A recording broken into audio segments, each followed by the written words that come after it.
Un an après, Marion reste introuvable, le refus de l'oubli, lâcher de ballons symboliques, reportage sur les disparitions d'enfants en France. 12 ans de réclusion pour l'incendiaire de Moiran, un verdict que Pascal Raffin a écouté sans bouger, il risquait la perpétuité. La crise en Irak, Bagdad s'attend à une attaque américaine à tout moment, la Maison Blanche se montre intraitable, l'Irak appelle maintenant au dialogue sans condition. Canada, une poignée d'irréductibles défendent le français contre la culture américaine, la résistance de la langue à tout prix. Découverte de la tribu Zingaro, portrait de ces artistes du voyage pour une nouvelle chevauchée spectacle. Madame, Monsieur, bonsoir. Le refus de l'oubli pour la petite Marion, un an après sa disparition, malgré la diffusion de milliers d'affiches à travers le pays et l'enquête sans relâche, l'enfant aujourd'hui âgé de 11 ans reste introuvable, lâché de ballons symboliques à Agen pour ne pas baisser les bras. François Privat. Marion, en cette petite fille sage, transmet vite ce message. Des milliers de ballons pour ne pas oublier Marion. L'émotion d'une ville, Agen, à l'écoute d'un cri d'espoir, celui d'une famille unie, touchée dans sa chair. C'est au nom de cette douleur que je me tourne vers celui, celle ou ceux qui peuvent nous éclairer sur le sort réservé à nos petits. Le moindre renseignement, le moindre indice, la moindre révélation peuvent mettre un terme à notre tourment et nous aider à retrouver Marion.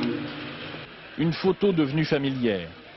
Le 14 novembre dernier, Marion a disparu devant son école à l'heure du déjeuner, en plein centre d'Agen. Polémique dès le début de l'enquête, lorsque le procureur défend l'hypothèse de la fugue. Il faudra attendre 72 heures pour que de véritables recherches soient entreprises. Le SRPJ de Toulouse, puis la gendarmerie et sa cellule Marion ont exploré des dizaines de pistes, sans succès. Seul espoir, en juillet dernier, 5 témoignages recueillis en Martinique faisaient état de la présence de Marion dans une zone hôtelière de Fort-de-France. Et à partir de ces témoignages, eh bien, nous avons retrouvé effectivement la petite fille qui aurait pu être prise pour Marion et qui malheureusement n'était pas Marion. Nous considérons donc qu'aujourd'hui cette piste est fermée. Une nouvelle photo pour un combat, celui de Michel et Françoise Ouagon. Dans une affaire où l'aspect le plus troublant reste le manque d'indices autour des conditions mêmes de la disparition de Marion.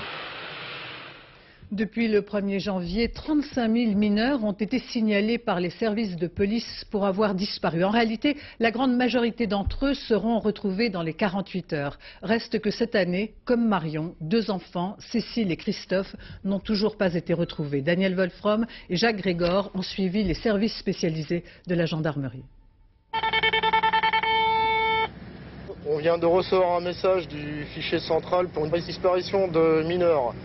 Il s'agit d'un dénommé Nicolas, âgé de 16 ans. L'intéressé ne s'est pas présenté ce matin à son collège. Le fichier central est en fait le fichier des personnes à rechercher. Il est commun à la police et à la gendarmerie. Il figure environ 300 000 noms, la plupart des malfaiteurs.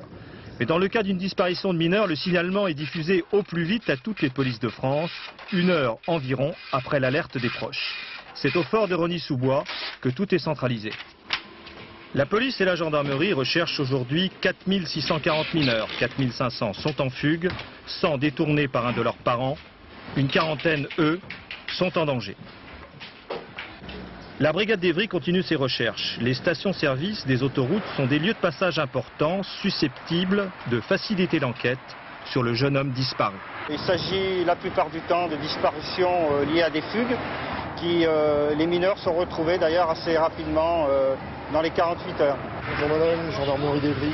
Voilà, on nous a signalé la disparition d'un jeune mineur dénommé Nicolas, âgé de 16 ans. Ouais. Il est susceptible de se prénommer également Yanis. La grande majorité des jeunes qui disparaissent sont donc des fugueurs. Ils sont vite retrouvés, mais il reste quelques dizaines de mineurs dont la disparition est considérée comme inquiétante. Pour cela, un fichier croisant tous les indices est mis à contribution. Le lieutenant-colonel Roussel supervise ce service. Lorsqu'un mineur disparaît, on peut supposer qu'il était victime d'un fait criminel, affaire de mœurs, etc. On va donc chercher pour les individus connus pour les affaires de mœurs à partir d'ordinateurs. Les disparitions inexpliquées de mineurs, comme celle de la petite Marion, restent donc l'exception. 11 cas recensés depuis 1985. Les assises du Jura ont condamné à 12 ans de réclusion l'incendiaire de Moirans. Pascal Raffin encourait la perpétuité. Il avait avoué une vingtaine d'incendies, dont un a coûté la vie à 2 personnes. Valérie Hermite. 12 ans, le verdict est tombé. Mais Ferrarissime, la présidente, tient à s'expliquer. Elle s'adresse tout d'abord aux victimes. Elle le sait, une condamnation, quelle qu'elle soit, ne soulagera jamais leur peine. Puis elle se retourne vers Pascal Raffin, l'accusé. La cour, monsieur, a eu envie de vous laisser entrevoir une lueur au bout du tunnel. L'émotion est vive, le moment salué par tous. Il est rare, il est exceptionnel que des magistrats puissent venir prendre la peine d'exprimer avec autant de cœur, avec autant d'émotion, les raisons qui ont motivé la décision rendue. Il y a eu des larmes aussi, comme celle de la famille du pompier décédé, pour qui la sentence est bien trop clémente.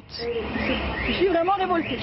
Mais il y a également eu d'autres larmes, celle de l'oncle de l'incendiaire, qui a perdu sa femme dans l'un des sinistres, sa femme et un copain, Pascal Raffin. Pourquoi? Parce qu'on bricolait tout le temps ensemble, c'est ça.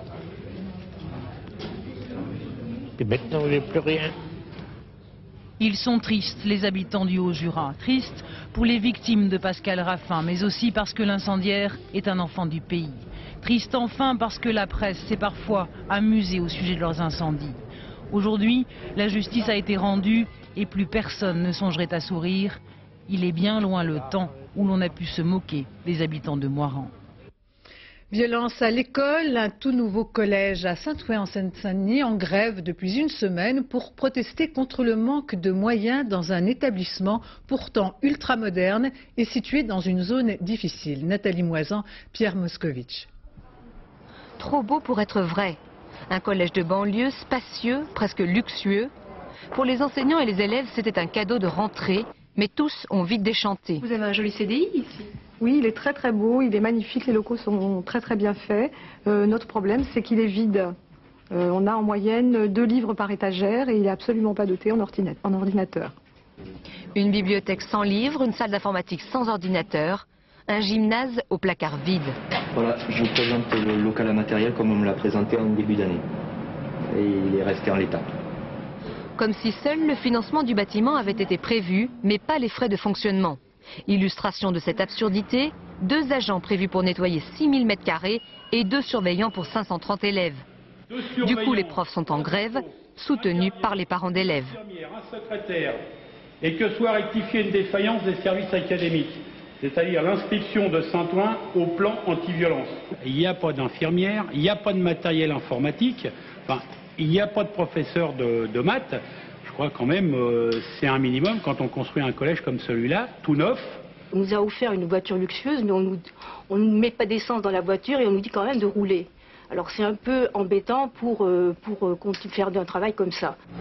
Une colère doublée d'une inquiétude. Dans un quartier sensible, un bâtiment neuf sans surveillance ne le reste pas longtemps, à l'image du terrain de sport déjà partiellement dégradé par les jeunes du quartier.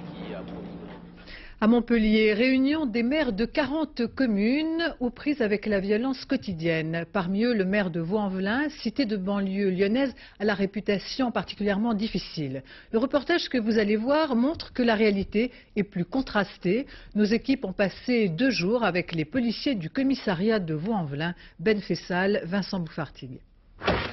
C'est bon. À droite, à droite, à droite. Non, non, non, il ne faut plus rentrer, c'est fermé. Il est là, c'est bon. Là, arrête-toi. 4 policiers contre 1. Le fuyard n'ira pas bien loin. Il a pris peur en apercevant la brigade. Il y a de quoi. Une condamnation avec sursis pour vol de voiture et un morceau de cannabis dans la poche. Alors, détends-toi là, détends-toi. Reste cool. Tu vois, ça se passe bien, détends-toi. C'est pour ça que j'ai un petit morceau sur moi. Bah j'ai dit, allez. Et tu t'es barré pour ouais, ça? C'est de prise de guerre. Ouais, ouais. Non, non, non. Bon, mais tu te sauves pour ça? Ouais. Ah bah mon pauvre. Parce que tu nous connais pas? Hein? T'as jamais eu affaire à nous? Ouais, mais si, j'ai eu affaire à Le ton est donné. C'est comme cela qu'il travaille, l'inspecteur Alvarez et ses collègues. La patrouille, le coup d'œil, le dialogue. L'exercice, c'est quotidien. On se court après depuis des années, des fois je gagne, on gagne, et puis des fois on perd. Donc il se crée un lien un peu comme dans le sport, moi je fais du sport, mes collègues aussi. Un sport qui leur a valu des surnoms. À côté d'Alvarez, il y a Tintin et Poupée Barbie. Des appellations à la fois tendres et rageuses. Façon Vaux-en-Velin. 44 000 habitants, 80% de familles d'origine immigrée, 27% de chômage. Vaux-en-Velin et sa ZUP, avec supermarché et commissariat. 88 policiers, un service des stupes et sa dernière acquisition. Un superbe plant de cannabis colombien récemment saisi.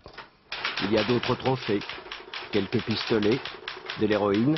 À Vaux-en-Velin, une vingtaine de jeunes, les caïds, souhaiteraient faire petits et grands trafics en toute tranquillité. Ils aimeraient que nous on passe pas, qu'il y ait moins de police possible, quoi. Donc c'est pierres, c'est sifflets, etc., etc. Or c'est pas le cas. Ici à Vaux-en-Velin, il n'y a pas de zone de non-droit, quoi. La police va partout, tant la police en tenue que la police en civil, quoi. Et pendant les patrouilles, on croise encore d'autres uniformes.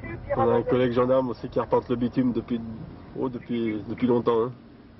Elles sont jolies les voitures des gendarmes. Belle Laguna. Vous auriez une pièce d'identité, s'il vous plaît? Savoir un petit peu ce que t'as dans les poches? Pas de problème. Tu fumes aussi un peu, non? Ouais. Chichon? Qui dit chichon, dit hashish. Il n'y en a pas. Autant le dire tout de suite. Non. Bombe lacrymogène? Un travail d'interpellation incessant. Il rassure la population et maintient une forme de contact permanent avec les jeunes. Ça, je t'invite à le laisser chez toi. Ouais, pas de problème. Parce que je vais la laisser chez moi. La vente est autorisée, le port l'est moins déjà.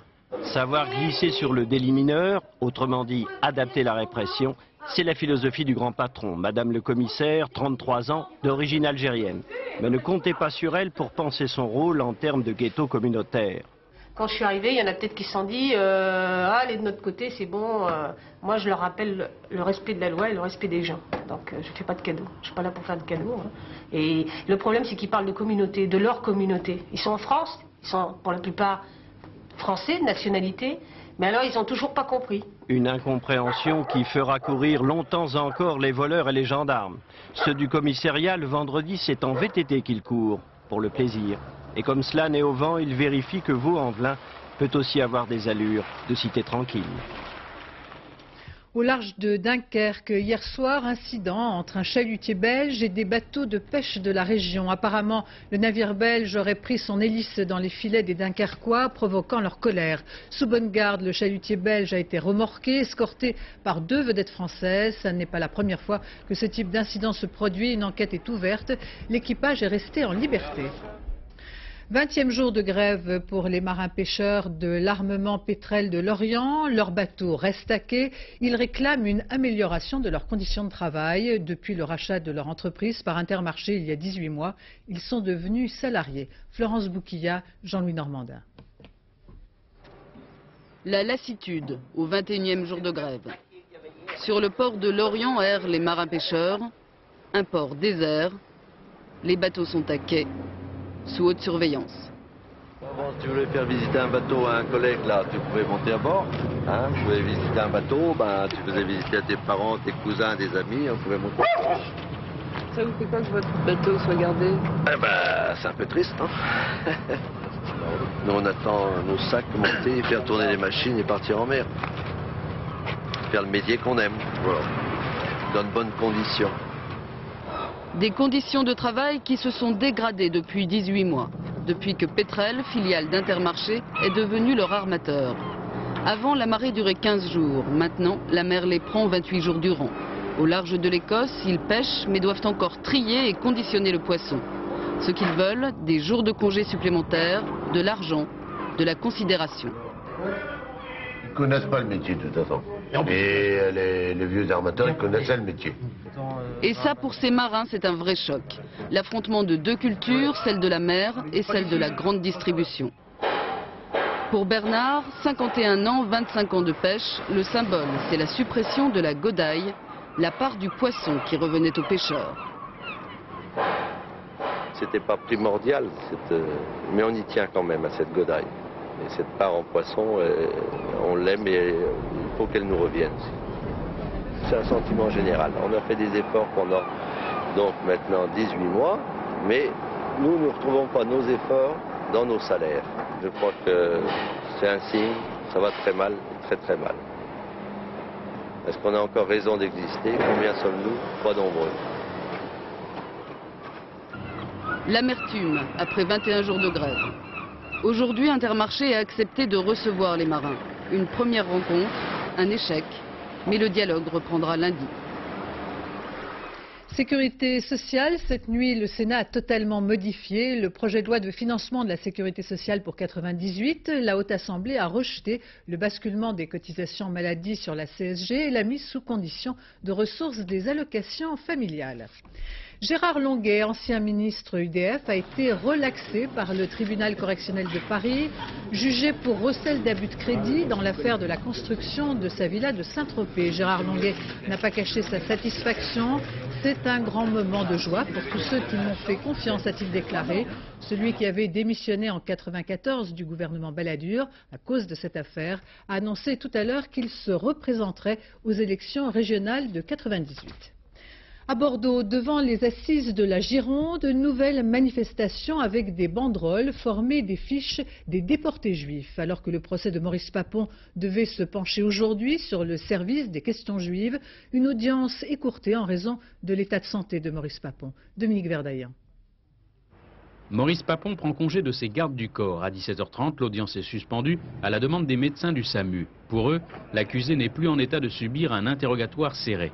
La confrontation avec Christiane Hippolyte, ancienne collaboratrice de Maurice Papon au service des questions juives et qui avait demandé à être entendue, n'aura donc pas lieu avant lundi. Durant 3 heures, Maurice Papon a été interrogé sur le fichier des juifs à la préfecture. Fiche de 1600 déportés bordelais exposée devant le palais de justice cet après-midi. Les Allemands en avaient un double, dit Papon. Je voulais qu'on garde l'original comme un saint-sacrement et quand les Allemands m'ont demandé de le remettre à jour, je me suis tourné vers Vichy. Et le président met alors l'accusé face à ces contradictions. Vous dites qu'il ne fallait pas faire de zèle, or le jour même où les Allemands s'adressent à vous, vous demandez à vos 2 sous-préfets de s'exécuter. Est-ce là, demande le président, la meilleure façon de gagner du temps? Piégé, Maurice Papon ne peut que répondre que sans doute ce jour-là, le service des questions juives avait le couteau sous la gorge. La crise irakienne, avec la fermeté affichée de la Maison-Blanche, le président Clinton annonce l'envoi du porte-avions George Washington pour renforcer la présence militaire dans le Golfe. À Bagdad, on joue depuis quelques heures la prudence. L'Irak appelle à un dialogue sans condition. Dorothée Oliéric.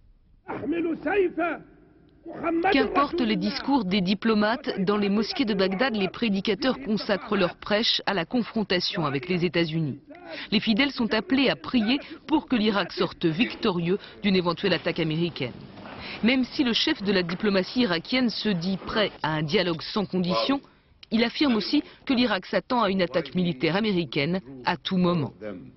Ce qui a fait encore monter la tension, c'est l'expulsion la nuit dernière de Bagdad des 6 inspecteurs américains et le départ de la quasi-totalité des experts de l'ONU travaillant en Irak. Officiellement, bien sûr, la diplomatie n'est pas abandonnée, mais pour la première fois, Bill Clinton a affirmé que les sanctions internationales décrétées par l'ONU contre Bagdad seraient maintenues tant que Saddam Hussein serait au pouvoir. Le président américain a également renforcé son dispositif militaire sur la base d'Incirlik dans le sud de la Turquie et décidé l'envoi dans le Golfe du porte-avions USS Washington. Tarek Aziz, qui est arrivé dans la soirée à Paris, n'a fait aucune déclaration. Officiellement, la France n'est qu'une escale technique. La crise entre l'Irak et l'ONU a été jugée très grave aujourd'hui par le gouvernement français. Pour la première fois depuis 35 ans, les Marocains ont voté pour les élections législatives. 13 millions d'électeurs pour élire l'intégralité des députés de la Chambre au suffrage universel direct. 60 000 bureaux de vote, plus de 3 000 candidats pour 325 sièges. En marge de ces élections, la liberté d'expression au Maroc, longtemps muselée, la presse arrive à travailler plus librement, mais la profession reste très vigilante. Bernard Lebrun, Jean-François Renaud. Cela s'appelle l'opinion et il n'en manque pas. Comme tous les grands quotidiens de Rabat, il est la propriété d'un parti politique, l'Istiklal en l'occurrence, le parti de l'indépendance aujourd'hui dans l'opposition. Mais tout cela appartient à l'histoire. Un journal se conjugue d'abord au présent avec son équipe et son patron. Le patron de presse qui, il y a 4 ans, osa interpeller à la une l'homme fort du gouvernement. Une bravade qui le rendit célèbre, refusant d'être un journaliste aux ordres. Rien n'est jamais gagné. Tout peut se produire. Et partant de ça, je pense que lorsqu'on est dans un pays comme le nôtre, il faut toujours travailler à partir du scénario catastrophe. Autrement dit, rester sur ses gardes. La liberté de la presse est un combat quotidien, mais il arrive que tombent du ciel des alliés inattendus. Les Marocains, chaque jour, ils ont 5 heures de cours de démocratie. Il suffit d'avoir un doigt et un bouton et une parabole. Il appuie sur un bouton, il est en TV5. Dans le Nord, il est sur la télévision espagnole. Et alors, il vit dans un monde virtuel de la démocratie. Mais les temps changent au Maroc. Aujourd'hui, en librairie, on ne cache plus le passé. Les étudiants peuvent acheter des ouvrages sur le grand opposant d'hier. Il n'y a pas si longtemps, le nom même de Mehdi Ben Barka a été proscrit. Mieux encore, dans les kiosques, les journaux fleurissent de toutes parts. Il y a plus de 500 publications francophones ou arabisantes. Quant à la presse étrangère, on se rue dessus. Elle est disponible. Et l'élite de la jeunesse de prendre la parole. Journaliste par atavisme, comme il se définit, le fils Jemaï lance lundi un nouvel hebdomadaire économique autofinancé par l'équipe, indépendant. Il ne suffit pas de tenir des élections qui soient libres, il faut aussi que les gens puissent comprendre ce qu'on leur dit. Il faut donc qu'il y ait une interface qui explique les véritables challenges que va vivre le Maroc, qui est en train de vivre le Maroc, pour qu'ils puissent les comprendre et donc débattre autour de ces sujets. Participer au débat en créant un journal, c'est ni plus ni moins réinventer en démocratie le rôle du quatrième pouvoir. Les jeunes Marocains en sont là, mais demeurent très lucides quant à la liberté d'expression. Effectivement, relativement aux pays comparables au Maroc, le Maroc est un pays qui est effectivement très libre au niveau extrêmement libre, je dirais même, par rapport à des pays tout à fait similaires en termes d'économie et de système politique. Une liberté toute relative donc, mais dont ces journalistes sont devenus les emblèmes et les gardiens. Rali Jemaï, résistant héroïque interprétant son propre rôle au cinéma, le titre « Un simple fait divers » et c'est un film en projection libre au Royaume du Maroc. La Somalie, victime de pluies torrentielles, les inondations qui s'en sont suivies auraient provoqué la mort d'1 millier de personnes dans le sud du pays. Les crues exceptionnelles obligeraient 200 000 habitants à fuir. La situation alimentaire est extrêmement préoccupante. 60 000 hectares de terres agricoles inondées. Selon l'UNICEF, des milliers de familles pourraient être victimes de la famine. En Angleterre, le prince Charles a fêté aujourd'hui son 49e anniversaire en famille. Depuis le décès de Diana, Charles a modifié considérablement sa façon de se comporter en public. Offensive de charme, disent les chroniqueurs de la couronne, au risque d'en faire un peu trop. Étienne Lénart. Fêter son anniversaire sur le bateau familial, rien de plus conventionnel. Mais cela ne doit toutefois pas masquer l'étrange métamorphose ces dernières semaines du futur roi d'Angleterre. À cet égard, sa récente tournée africaine fut un modèle du genre. Désormais, qu'on se le dise, le prince Charles s'amuse, il boit sans modération, il pose bien volontiers, cajole et se fait cajoler. Il participe à la fête sans arrière-pensée, donnant aux dizaines de chroniqueurs de la royauté attachés à ses basques un aperçu de ses talents jusqu'ici bien cachés. C'est le meilleur moyen de se lancer sur ce chemin qui doit l'amener au trône. Si le roi était élu, je dirais qu'il est entré en campagne électorale. Le chemin sans doute sera long pour rattraper la catastrophique gestion médiatique par la famille royale du décès de Diana, princesse de Galles. Du coup, le prince Charles en rajoute, s'affichant de façon répétée avec le groupe à la mode, ses amis les Spice Girls, au risque évidemment d'en faire cette fois un peu trop. Ce n'est pas le vrai Charles que nous voyons. Il agit sur ordre. Les conseillers du palais et du gouvernement lui disent « Si vous voulez devenir roi, il faut bien en passer par là ». À moitié charmée, à moitié circonspecte, l'opinion britannique guette donc désormais chaque apparition publique du prince Charles. La semaine prochaine, tout ce que la planète compte de têtes couronnées sera à Londres pour les noces d'or de la reine Elisabeth, sa mère. Et l'on attend évidemment l'événement avec beaucoup d'impatience. Le 7e sommet de la francophonie s'est ouvert à Hanoï en présence des dignitaires de 48 pays. Tous les continents étaient représentés. Jacques Chirac a annoncé que la France allait accorder 20 millions de francs pour le développement de la francophonie sur les autoroutes de l'information et augmenter son engagement dans les programmes francophones. Il faut dire que derrière cette grande idée qu'est la francophonie, la réalité est décevante. Jusqu'à présent, la France ne s'est pas donné les moyens d'une politique ambitieuse. Un seul chiffre qui en dit long, 500 millions d'habitants dans les pays francophones, mais seuls 160 millions parlent vraiment notre langue. Gilles Rabine. La France est un joli pays. Elle est très grande. Ma tante est partie là-bas. avec mon tonton. C'est un pays des Blancs. Sans le savoir, ces écoliers de Côte d'Ivoire viennent de relever les 3 plus grandes contradictions de la France face à la francophonie. La France n'est plus la grande puissance qu'elle était. Elle fait de la francophonie un instrument de son rayonnement alors qu'il s'agit d'un enjeu. Elle voudrait la développer tout en fermant ses frontières. Faire un tour du monde de la francophonie, c'est faire le tour des anciennes colonies françaises. Et parce que la loi du colonisateur imposait à l'esclave d'apprendre la langue du maître, le plus grand foyer de francophonie, le plus vivant, c'est l'Afrique. On a l'impression qu'on ne veut plus de nous en France. Et certains pays francophones d'Afrique ne veulent plus de la France, le Rwanda hier, le Zaïre aujourd'hui. En Afrique blanche, dans le Maghreb, le français se maintient, même si l'Algérie boude le sommet de la francophonie.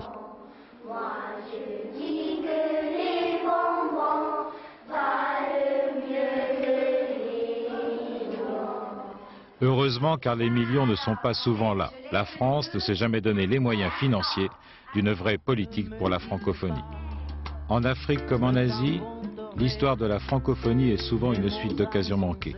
Témoin le destin du village de Pigui, fondé à la fin du siècle dernier par des Aveyronais en Argentine, au cœur de la Pampa. 4 générations plus tard, la langue française est perdue. Ici, mon grand-père est né. La francophonie reste encore aujourd'hui une communauté linguistique, mais elle n'a jamais su devenir un ensemble économique ni un espace politique, sauf pour les Québécois, mais pour eux, c'est une question de survie. Le français fait de la résistance au Canada dans les régions à majorité anglophone. L'exemple de cette poignée est irréductible dans le Manitoba. Ici, la moitié de la population de la province parlait français au siècle dernier. Aujourd'hui, ils ne sont plus que 4% à se défendre bec et ongle contre la culture américaine. Reportage Vincent Nguyen, Pierre-Laurent Constant. Winnipeg, capitale du Manitoba. La moitié des habitants de la province vivent ici, et ici, on s'exprime en anglais. Mais si l'on s'aventure à l'est de la ville, de l'autre côté du fleuve Rouge, alors souvent... Speak French? Oui. Comment ça se fait que vous parlez français? Parce que nos parents parlent français. Comment ça se fait que je parle français? Mes parents sont français. Français? Oui. Français de France? Non, non, d'ici, de Saint-Boniface. Saint-Boniface, le quartier des Franco-Manitobains. Ici, tous les panneaux de signalisation sont traduits. Les francophones cultivent leurs différences, ils sont fiers de leurs origines. Ils descendent des Canadiens français venus s'installer dans la région au XVIIIe siècle pour le commerce de la fourrure. Il y eut beaucoup de métissage avec les Indiens, mais leurs enfants restèrent francophones. Le plus célèbre, Louis Riel, est considéré comme le père fondateur du Manitoba. Il a travaillé non seulement pour le droit des métis, mais en faisant ça, il travaillait pour le droit de la religion catholique et aussi la langue française. Comme ça, pour les Canadiens français du Manitoba et plus ou moins dans tout l'Ouest, Riel était aussi notre héros. Ses ennemis étaient les Anglais, ils finirent par le pendre. En 1916, ils décidèrent d'interdire l'enseignement du français. Cela dura jusqu'aux années 70. Aussi, les profs d'aujourd'hui sont-ils parfois d'anciens élèves clandestins. Les religieuses qui étaient nos enseignantes, enseignaient quand même le français, mais à la cachette.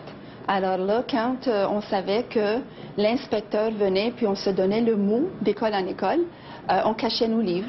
On avait une armoire sous clé où on cachait nos livres, et lorsque l'inspecteur arrivait, on parlait en anglais. À Saint-Boniface, les Franco-Manitobains ont maintenant leur propre système éducatif.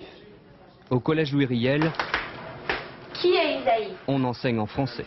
Les maths comme la littérature. Que fait Isaïe dans la montagne? Mais bien souvent, les élèves se surprennent à répondre au professeur en anglais. C'est pas naturel pour moi. Comment ça se fait? Je sais pas. Je parle pas vraiment beaucoup de français, puis je lis pas beaucoup. C'est plus facile en anglais? Oh yeah. L'anglais est tout le temps présent autour d'eux. C'est difficile parfois même de travailler en français parce que entre eux autres, c'est plus facile de communiquer en anglais. Tout ce qu'ils connaissent des sentiments sont en anglais. C'est ce que les Franco-Manitobains appellent l'assimilation. Noyés dans un océan d'anglophonie, les nouvelles générations ont tendance à perdre leur culture, puis leur langue. Alors à Saint-Boniface, les francophones défendent bec et ongle le bilinguisme, parfois jusqu'au moindre détail. L'une des dernières batailles des Franco-Manitobains concerne la nouvelle plaque d'immatriculation. Comme vous pouvez le voir, la devise « Friendly Manitoba » est écrite en anglais. Aussi, les francophones demandent aux autorités une traduction. Mais sans attendre la réponse du gouvernement, eh bien, pour avoir un petit mot français sur leur plaque, ils ont édité ce petit sticker. Pardon, cet autocollant. En Allemagne de l'Est, le symbole automobile du régime, la Trabant, surnommée le carton sur roue, vient de passer avec éclat le test récemment fatal à la nouvelle Mercedes, la classe A. Cette épreuve de slalom a été particulièrement favorable à la vieille Trabant parce qu'elle était munie de 4 pneus identiques et surtout le pilote était un champion automobile spécialisé dans ces voitures. En patinage artistique, Philippe Candeloro entre en lice ce soir lors du trophée Lalique à Bercy. Un adieu pour son rôle de Napoléon avant d'endosser le costume de D'Artagnan pour les Jeux Olympiques au Japon dans 3 mois. Son portrait par Yann Lavoie et Claude Sicard. Si vous prenez ce patineur arbrousse-poil, voici ce qui risque d'arriver. Ça raille l'émail. Car en période de préparation olympique, le garçon est irritable, surtout lorsqu'il a manqué un saut. Demandez plutôt à son entraîneur, André Brunet. Quand ça fait ça, ce saut, il m'énerve. Mais c'est justement là qu'il faut rester calme. Si tu veux qu'il passe, il faut que tu sois tranquille. Hein. Il n'y a qu'au sourire d'Olivia que Candel semble sensible. Perfectionniste, le vice-champion d'Europe travaille même un 11 novembre pour réussir aux Jeux Olympiques, son dernier défi, avant de passer professionnel. Et aujourd'hui, il déplore le manque de cohésion avec sa fédération. Quand je dis que j'ai pas une préparation olympique dans les normes, en ce qui me concerne moi, eh ben, après on vient me dire, attends, il gueule, c'est une star, il veut de l'argent, tout ça, mais bon, la star, le jour férié, il est là, il travaille. Ce jour-là, la star est aussi allée soutenir de jeunes patineurs, forcés de passer des tests un jour férié pour espérer se qualifier pour les championnats de France. Vous voyez, patinez bien. Candeloro, en porte-parole, s'oppose à ces tests voulus par la fédération. Cette fédération qui lui doit près de 800 000 francs de primes. Je réclame surtout ce qu'on me doit, mais d'après ce qu'on m'a dit, de toute façon, que je suis obligé de m'asseoir dessus, donc c'est vrai que ça ne fait pas rapprocher les rapports que je peux avoir avec elle. Moi, je ne me considère pas comme un créancier de la fédération, puisque je ne leur ai pas vendu une paire de protège-lames ou une paire de crosses de hockey, mais moi j'ai été faire des compétitions, j'ai gagné de l'argent par rapport à ces compètes, et je ne vois pas pourquoi on me considérerait comme un créancier qui a voulu faire du business avec la fédé. Candeloro est ainsi fait, il est direct, sûr de lui, impétueux, un peu comme les personnages qu'il a interprétés, Conan le barbare, le parrain ou Napoléon. Mais il y a aussi Candel, caché derrière cet œil noir, Candel l'affectueux, est terriblement épris de liberté. Vente aux enchères exceptionnelles à New York, la baigneuse de Pierre-Auguste Renoir a été vendue pour 9 millions de dollars. Une huile peinte en 1888 est vendue chez Sotheby's. La troupe Zingaro présente actuellement son nouveau spectacle, un poème équestre en noir et blanc. Caroline Laudrin et Jean-Louis Melin ont suivi les membres de cette tribu, portrait de ces artistes qui ont choisi la vie des gens du voyage.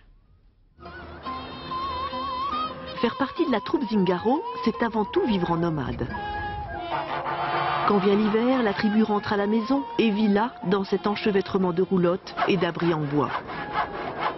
Ils sont une quarantaine à partager cette vie spartiate. Priorité entre 2 spectacles, aménager sa caravane avant l'arrivée du froid. Les gens choisissent cette vie-là parce que c'était essentiel pour eux, je pense. Quoi. Et pourquoi vous l'avez choisi, vous? Moi, pourquoi je l'ai choisi? Pour les chevaux, pour la danse, et puis parce que finalement, une vie en maison, ça m'intéresse pas trop, quoi.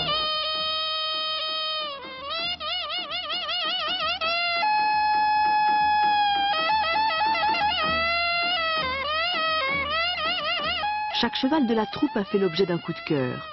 Il a suffi d'une robe aux couleurs particulières ou d'une allure fière pour que le maître des lieux, Bartabas, soit séduit par l'animal. Chaque scène du spectacle est conçue autour des qualités de la bête. Il faudra parfois 2 ou 3 ans de travail, de complicité entre le cavalier et son cheval avant d'entrer sur la piste. Je travaille tout seul dessus, au galop. Et j'essaye d'avoir aucun contact, aucun guide, aucune... Son travail, c'est de me faire confiance et que je puisse faire d'évoluer sur lui en toute tranquillité. Bartabas aime les rencontres, celles par exemple du danseur, de l'acrobate et du cheval. Par esprit d'aventure, Julio a troqué les studios confortables de chez Béjart pour une simple barre d'échauffement au milieu des gens du cirque. Je me rends compte qu'on a beaucoup en commun, je veux dire, par rapport aux danseurs, par rapport au cheval. À nous, en tant que danseurs, on nous demande tout le temps une maîtrise de mouvement, une élégance, une portée, une force que le cheval, en fait, il a de nature.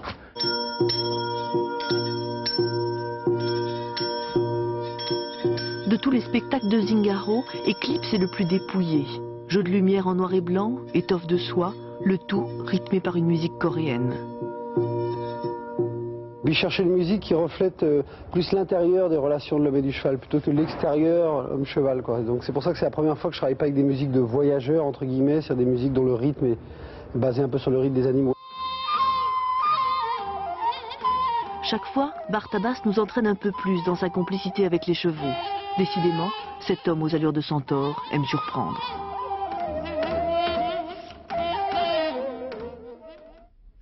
Ainsi se termine cette édition. Je vous en rappelle les principaux titres. Un an après, Marion reste introuvable, le refus de l'oubli, lâcher de ballons symboliques.